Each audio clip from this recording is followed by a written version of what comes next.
to the gentleman from Louisiana, Leader Scalise. 1 minute to Leader Scalise. Thank you, Mr. Speaker, and thank my friend from Kentucky, the chairman of the Oversight Committee, for yielding. Also want to thank Congressman Clyde for bringing H.J. Res 26, the bill to address this serious problem of crime. And, you know, you've been hearing this debate on the floor. I'm sure people watching at home are watching in amazement that this is not a unanimous discussion, that we are not all standing up here on the House floor deploring the crime that is out of control in the District of Columbia. We've seen it in so many communities around America. You see it in so many big cities, pretty much all run by Democrats, I'll point out, but where crime is out of control after they've dropped penalties for criminals, where they've defunded the police, this massive shift against law enforcement, against keeping communities safe. You would think we would all be in agreement on that. The fact that in D.C., sexual abuse is up 157%. You would think you'd hear the other side joining us in speaking out against that, not trying to defend laws that make it easier to get criminals out of jail. Motor vehicle theft up 88%. Total property crime up 31%. Homicides increased 22%. We see stories of carjackings every day. And what did the D.C. Council do? They passed a resolution to get rid of mandatory minimums on many violent crimes. This isn't some petty crime we're talking about. Violent crimes. Armed carjackings. The mandatory minimum used to be 15 years for an armed carjacking, dropped to 0. Not a day you can hold somebody up at gunpoint and take their car from them, and you could literally walk out of jail the next day without serving a day in prison. And you wonder why crime is out of control. The D.C. mayor vetoed the ordinance. The council overrode it. Now, you hear a lot of my colleagues on the other side of the aisle talking about the ability for Congress. Why is Congress even doing this?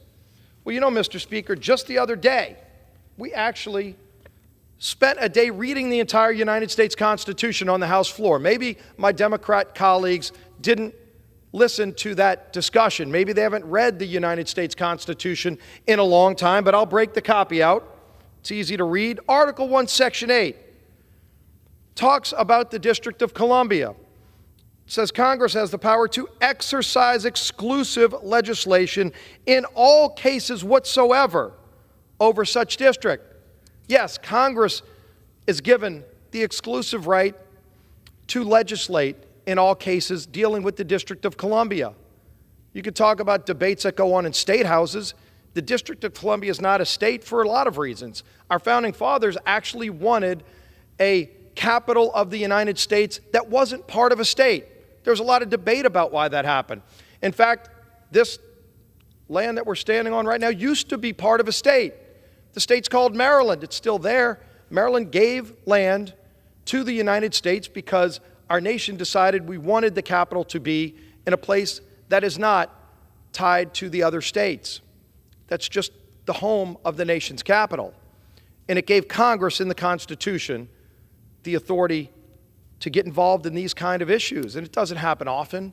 But my God, if we can't come together with crime out of control, with people being killed, with criminals being let out the next day after violent crimes are committed, and mandatory minimums are dropped from 15 years to 0, if you hold a gun to somebody's head and carjack them, that's why we're coming together, to take a stand.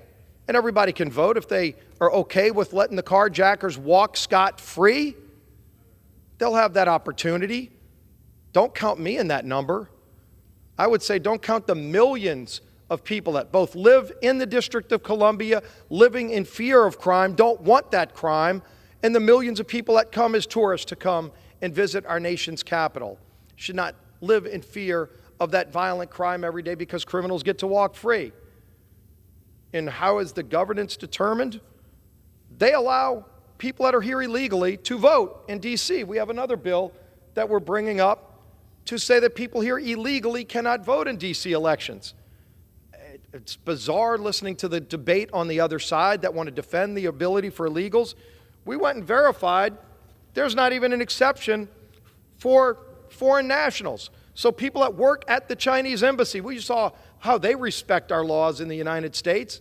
They flew a spy balloon over most of the sensitive military bases of our nation last week. Yet people that work at the Chinese embassy or Chinese citizens can vote in D.C. elections. There's a piece of legislation that repeals that as well. And obviously, there's some in this chamber who want to defend the right for people here illegally, including people that work for the CCP that are Chinese nationals, that are Russian nationals. They want them to be able to vote in D.C. elections. Enough is enough. We are exercising our constitutional right to say no to this madness. Let's restore law and order. Let's stand up for law and order and the people of the District of Columbia and all the millions of people who come to visit this nation's capital who don't want to live in fear, who don't think that the carjackers should be able to walk scot-free if they pull out a gun and put it to somebody's head to take their car or to break into their house or to do so many other violent things that are causing fear throughout communities. We can do something about this. We ought to do this. We ought to pass both of these pieces of legislation. So I urge passage, and I yield back the balance of my time. Gentleman's Reserve. time.